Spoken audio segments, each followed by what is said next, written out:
Bonsoir et bienvenue dans cette nouvelle édition de Voyage au bout de la nuit et ma dernière lecture de cette nuit pour continuer avec vous ma lecture de Paul et Virginie de Bernardin de Saint-Pierre. Alors avant de commencer ma lecture, je tenais à remercier Serge et Laurent qui m'accompagnent ce soir en régie et Camille. Voilà, comme d'habitude, n'hésitez pas à réagir sur les réseaux sociaux avec le hashtag VBN sur Twitter ou sur notre page Facebook Voyage au bout de la nuit. Je vous souhaite une excellente soirée et je termine avec vous donc Paul et Virginie. Cependant, le bruit s'était répandu dans l'île que la fortune avait visité ses rochers. On y vit grimper des marchands de toute espèce. Ils déployèrent, au milieu de ces pauvres cabanes, les plus riches étoffes de l'Inde. De superbes bassins, de goulours, des mouchoirs de paliacate et de mazuli-patane, des mousselines de Dhaka, unies, rayées, brodées, transparentes, comme le jour, des bafetas de Surat d'un si beau blanc, des chites de toutes couleurs et des plus rares, à fond sablé et à rameaux verts. Ils découlèrent de magnifiques étoffes de soie de la Chine, des lampades découpées à jour, des damas d'un blanc satiné, d'autres d'un vert de prairie, d'autres d'un jour à éblouir. Des taffetas roses, des satins à pleine main, des pékins moelleux comme le drap, des nanquins blancs et jaunes, et jusqu'à des pagnes de Madagascar. Madame de la Tour voulut que sa fille achetât tout ce qui leur ferait plaisir. Elle veilla seulement sur le prix et les qualités des marchandises, de peur que les marchands ne la trompassent. Virginie choisit tout ce qu'elle crut être agréable à sa mère, à Marguerite et à son fils. Ceci, disait-il, était bon pour des meubles, cela pour l'usage de Marie et de Domingue. Enfin, le sac de piastres était employé, qu'elle n'avait pas encore songé à ses besoins. Il fallut lui faire son partage sur les présents qu'elle avait distribués à la société. Paul, pénétré de douleur à la vue de ces dons de la fortune, qui lui présageaient le départ de Virginie, s'en vint quelques jours après chez moi. Il me dit d'un air accablé: « Ma sœur s'en va, elle fait déjà les apprêts de son voyage. Passez chez nous, je vous prie. Employez votre crédit sur l'esprit de sa mère et de la mienne pour la retenir. » Je me rendis aux instances de Paul, quoique bien persuadé que mes représentations seraient sans effet. Si Virginie m'avait paru charmante en toile bleue du Bengale, avec un mouchoir rouge autour de sa tête, ce fut encore tout autre chose quand je la vis parée à la manière des dames de ce pays. Elles étaient vêtues de mousseline blanche, doublée de taffetas rose. Sa taille légère et élevée se dessinait parfaitement sous son corset. Et ses cheveux blonds, tressés à double tresse, accompagnaient admirablement sa tête virginale. Ses beaux yeux bleus étaient remplis de mélancolie, et son cœur, agité par une passion combattue, donnait à son teint une couleur animée et à sa voix des sons pleins d'émotion. Le contraste même de sa parure élégante, qu'elle semblait porter malgré elle, rendit sa langueur encore plus touchante. Personne ne pouvait la voir, ni l'entendre sans se sentir ému. La tristesse de Paul en augmenta. Marguerite, affligée de la situation de son fils, lui dit en particulier: « Pourquoi, mon fils, te nourrir de fausses espérances qui rendaient les privations encore plus amères ? Il est temps que je te découvre le secret de ta vie et de la mienne. Madame de la Tour appartient par sa mère à une parente riche et de grandes conditions pour toi. Tu n'es que le fils d'une pauvre paysanne. Et qui pis, tu es bâtard. » Ce mot de bâtard étonna beaucoup Paul. Il ne l'avait jamais ouï prononcer. Il en demanda la signification à sa mère qui lui répondit: « Tu n'as point eu de père légitime. Lorsque j'étais fille, l'amour me fit commettre une faiblesse dont tu as été le fruit. Ma faute t'a privé de ta famille paternelle et mon repentir de ta famille maternelle. Infortuné, tu n'as d'autres parents que moi seul dans le monde. » Et elle se mit à répandre des larmes. Paul, la serrant dans ses bras, lui dit: « Oh, ma mère, puisque je n'ai d'autres parents que vous dans le monde, je vous en aimerai davantage. Mais quel secret venez-vous de me révéler? Je vous vois maintenant la raison qui éloigne de moi mademoiselle de la Tour depuis 2 mois. et qui la décide aujourd'hui à partir. Ah, sans doute elle me méprise. Cependant, l'heure de souper était venue. On se mit à table où chacun des convives, agité de passions différentes, mangea peu et ne parla point. Virginie en sortit la première et fut s'asseoir au lieu où nous sommes. Paul la suivit bientôt après et vint se mettre auprès d'elle.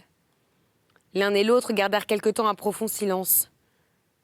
Il faisait une de ces nuits délicieuses, si communes entre les tropiques et dont le plus habile pinceau ne rendrait pas la beauté. La lune paraissait au milieu du firmament entourée d'un rideau de nuages que ses rayons dissipaient par degrés. Sa lumière se répandait insensiblement sur les montagnes de l'île et sur leurs pitons, qui brillaient d'un vert argenté. Les vents retenaient leurs haleines. On entendait dans les bois au fond des vallées, en haut des rochers, de petits cris, de doux murmures d'oiseaux qui te caressaient dans leur nid. Réjouis par la clarté de la nuit et la tranquillité de l'air. Tous, jusqu'aux insectes, bruissaient sous l'herbe. Les étoiles étincelaient au ciel et se réfléchissaient au sein de la mer qui répétait leurs images tremblantes. Virginie parcourit avec des regards distraits son vaste et sombre horizon, distingué du rivage de l'île par les feux rouges des pêcheurs. Elle aperçut à l'entrée du port une lumière et une ombre. C'était le fanal et le corps du vaisseau où elle devait s'embarquer pour l'Europe, et qui, prête à mettre à la voile, attendait à l'ancre la fin du calme. À cette vue, elle se troubla et détourna la tête pour que Paul ne la vît pas pleurer. Madame de la Tour, Marguerite et moi, nous étions assis à quelques pas de là, sous des bananiers. Et dans le silence de la nuit, nous entendîmes distinctement leur conversation, que je n'ai pas oubliée. Paul lui dit « Mademoiselle, vous partez, dit-on, dans 3 jours. Vous ne craignez pas de vous exposer aux dangers de la mer? De la mer dont vous êtes si effrayée ?»« Il faut, répondit Virginie, que j'obéisse à mes parents, à mon devoir. Vous nous quittez, reprit Paul, pour une parente éloignée que vous n'avez jamais vue. Hélas, dit Virginie, ma mère ne l'a pas voulu. Hélas, dit Virginie, je voulais rester ici toute ma vie. Ma mère ne l'a pas voulu. Mon confesseur m'a dit que la volonté de Dieu était que je partisse, que la vie était une épreuve. Oh, c'est une épreuve bien dure. Quoi ? Répartit Paul, tant de raisons vous ont décidé et aucune ne vous a retenu ? Ah, il en est encore que vous ne dites pas. La richesse a de grands attraits. Vous trouverez bientôt dans un nouveau monde à qui donner le nom de frère que vous ne me donnez plus. Vous le choisirez, ce frère, parmi des gens dignes de vous par une naissance et une fortune que je ne peux vous offrir. Mais pour être plus heureuse, où vous voulez aller ? Dans quelle terre aborderez-vous qui vous soit plus chère que celle où vous êtes né ? Où formerez-vous une société plus aimable que celle qui vous aime ? Comment vivrez-vous sans les caresses de votre mère, auxquelles vous êtes si accoutumés ? Que deviendra-t-elle elle-même déjà sur l'âge, lorsqu'elle ne nous verra plus à ses côtés, à la table dans la maison, à la promenade où elle s'appuyait sur vous ? Que deviendra la mienne qui vous chérit autant qu'elle ? Que leur dirai-je l'une à l'autre quand je les verrai pleurer à votre absence ? Cruel, je ne vous parle point de moi, mais que deviendrai-je moi-même quand le matin je ne vous verrai plus avec nous ? Et que la nuit viendra sans nous réunir, quand j'apercevrai ces 2 palmiers plantés à notre aisance, à notre naissance, et si longtemps témoins de notre amitié mutuelle. Ah, puisqu'un nouveau sort te touche, que tu cherches d'autres pays, que ton mal natal, d'autres biens que ceux de mes travaux, laisse-moi t'accompagner sur le vaisseau où tu pars. Je te rassurerai dans les tempêtes qui te donnent tant d'effroi. Je reposerai ta tête sur mon sein, je réchaufferai ton cœur contre mon cœur. Et en France, où tu vas chercher de la fortune et de la grandeur, je te servirai comme ton esclave. Heureux de ton seul bonheur, dans ces hôtels où je te verrai servi et adoré, je serai encore assez riche et assez noble pour te faire le plus grand des sacrifices en mourant à tes pieds. Les sanglots étouffèrent sa voix et nous entendirent aussitôt celle de Virginie qui lui disait ces mots entrecoupés de soupirs. C'est pour toi que je pars, pour toi que j'ai vu chaque jour courbé par le travail pour nourrir 2 familles infirmes, Si je me suis prêtée à l'occasion de devenir riche, c'est pour te rendre 1000 fois le bien que tu nous as fait. Est-il une fortune digne de ton amitié? Que me dis-tu de ta naissance? Ah, s'il m'était encore possible de me donner un frère, choisirais-je un autre que toi? Oh Paul, tu m'es beaucoup plus cher qu'un frère. Combien m'en a-t-il coûté pour te repousser loin de moi? Je voulais que tu m'aidasses à me séparer de moi-même jusqu'à ce que le ciel pût bénir votre union. Maintenant, je reste, je pars, je vis, je meurs. Fais de moi ce que tu veux. Fille sans vertu, j'ai pu résister à tes caresses et je ne peux soutenir ta douleur. À ces mots, Paul la saisit dans ses bras et la tenant étroitement serrée, il s'égria d'une voix terrible. Je pars avec elle. Rien ne pourra m'en détacher. Nous courûmes tous à lui. Madame de la Tour lui dit « Mon fils, si vous nous quittez, qu'allons-nous devenir ?» Il répéta en tremblant ces mots. « Mon fils, vous, ma mère, lui dit-il, vous qui séparez le frère d'avec la sœur. Tous deux, nous avons sucé votre lait, tous deux élevés sur vos genoux. Nous avons appris de vous à nous aimer. Tous deux, nous nous le sommes dit 1000 fois. Et maintenant, vous l'éloignez de moi, vous l'envoyez en Europe, dans ce pays barbare qui vous a refusé un asile, et chez des parents cruels qui vous ont vous-même abandonné. Vous me direz, vous n'avez plus de droit sur elle, elle n'est pas votre sœur. Elle est tout pour moi, ma richesse, ma famille, ma naissance, tout mon bien. Je n'en connais plus d'autres. Nous n'avons eu qu'un toit, qu'un berceau, nous n'aurons qu'un tombeau. Si elle part, il faut que je la suive. Le gouverneur m'en empêchera? M'empêchera-t-il de me jeter à la mer? Je la suivrai à la nage. La mer ne saurait m'être plus funeste que la terre. Ne pouvant vivre ici près d'elle, au moins je mourrai sous ses yeux loin de vous. Mère barbare, femme sans pitié, puisse cet océan où vous l'exposez ne jamais vous la rendre, puissent les flots vous rapporter mon corps, et le roulant avec le sien parmi les cailloux de ces rivages, vous donner par la perte de vos 2 enfants un sujet éternel de douleur. À ces mots, je le saisis dans mes bras, car le désespoir lui ôtait la raison. Ses yeux étincelaient, la sueur coulait à grosses gouttes sur son visage en feu. Ses genoux tremblaient, et je sentais dans sa poitrine brûlante son cœur battre à coups redoublés. Virginie, effrayée, lui dit « Oh, mon ami, j'atteste les plaisirs de notre premier âge, tes mots, les miens, et tout ce qui doit lier à jamais 2 infortunés. Si je reste de ne vivre que pour toi, si je ne pars de revenir un jour pour être à toi, je vous prends à témoin, vous tous qui vous avez élevé mon enfance, qui disposez de ma vie et qui voyez mes larmes. Je le jure par le ciel qui m'entend, par cette mer que je dois traverser, par l'air que je respire, que je n'ai jamais souillé de mensonges. Comme le soleil fond et précipite un rocher de glace du sommet des Arpenins, ainsi tomba la colère impétueuse de ce jeune homme à la voix de l'objet aimé. Sa tête altière était baissée, et un torrent de pleurs coulait de ses yeux. Sa mère, mêlant ses larmes aux siennes, la tenait embrassée sans pouvoir parler. Madame de la Tour, hors d'elle, me dit « Je n'y puis tenir, mon âme est déchirée. Ce malheureux voyage n'aura pas lieu. Mon voisin a tâché d'emmener mon fils. Il y a 8 jours que personne ici n'a dormi. » Je dis à Paul « Mon ami, votre sœur restera. Demain, nous en parlerons au gouverneur. Laissez reposer votre famille et venez passer cette nuit chez moi. Il est tard, il est minuit, la croix du Sud est droite sur l'horizon. » Il se laissa emmener sans rien dire, et après une nuit fort agitée, il se leva au point du jour et s'en retourna à son habitation. Mais qu'est-il besoin de vous continuer plus longtemps les récits de cette histoire? Il n'y a jamais qu'un côté agréable à connaître dans la vie humaine. Semblable au globe sur lequel nous tournons, notre révolution rapide n'est que d'un jour.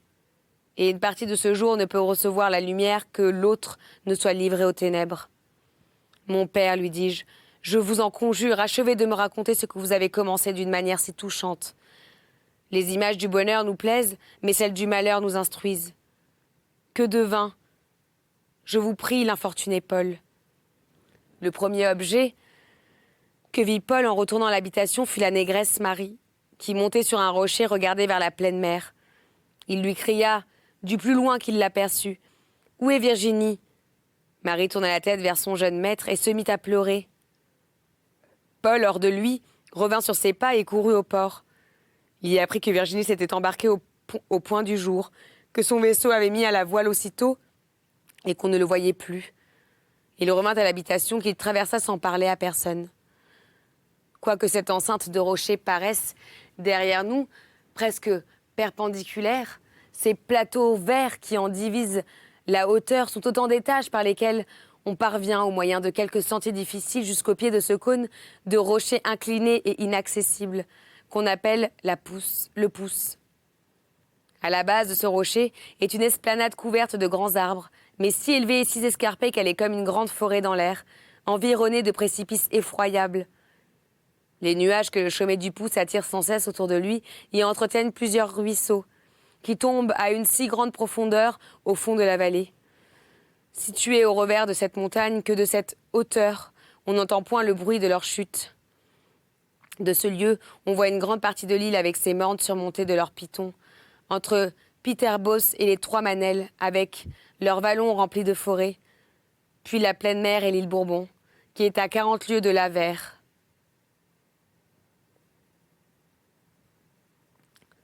Ce fut de cette élévation que Paul aperçut le vaisseau qui emmenait Virginie. Il le vit à plus de 10 lieues au large comme un point noir au milieu de l'océan. Il resta une partie du jour tout occupé à le considérer. Il était déjà disparu qu'il croyait le voir encore. Et quand il fut perdu dans la vapeur de l'horizon, il s'assit dans ce lieu sauvage, toujours battu des vents, qui agitent sans cesse les sommets des palmistes et des tatamacs. Leurs murmures sourds et mugissants ressemblent au bruit lointain des orgues et inspirent une profonde mélancolie. Ce fut là que je trouvai Paul, la tête appuyée contre le rocher et les yeux fixés vers la terre. Je marchai après lui depuis le lever du soleil. J'eus beaucoup de peine à le déterminer à descendre et à revoir sa famille. Je le ramenai cependant à son habitation, et son premier mouvement en revoyant Madame de la Tour fut de se plaindre amèrement qu'elle l'avait trompé. Madame de la Tour nous dit que le vent s'étant levé vers les 3 heures du matin, le vaisseau était au moment d'appareiller. Le gouverneur, suivi d'une partie de son état-major et du missionnaire, était venu chercher Virginie en palanquin. Et que, malgré ses proches raisons, ses larmes et celles de Marguerite, tout le monde criant que c'était pour leur bien à tous, ils avaient emmené sa fille à demi mourante. Au moins, répondit Paul, si je lui avais fait mes adieux, je serais tranquille à présent. Je lui aurais dit, Virginie, si pendant le temps que nous avons vécu ensemble, il m'est échappé quelque chose qui vous ait offensé, avant de me quitter pour jamais, dites-moi que vous me le pardonnez. Je lui aurais dit,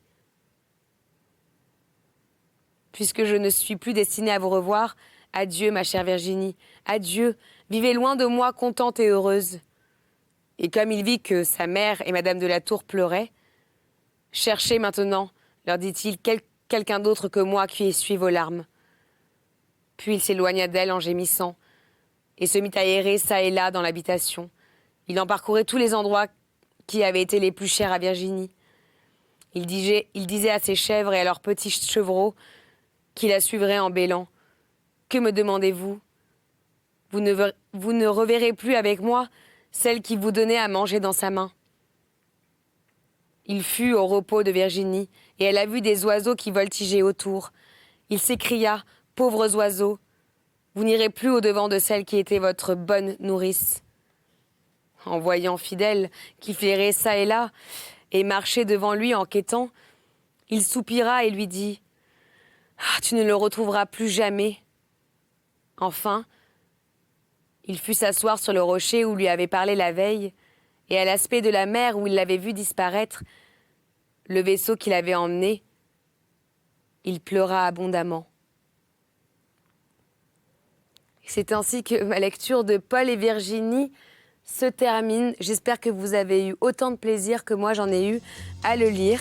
Je vous souhaite une excellente soirée. Si vous voulez reprendre le livre, je me suis arrêtée à la page 244. Je vous souhaite une excellente journée si vous vous levez et je vous dis à très bientôt sur D8.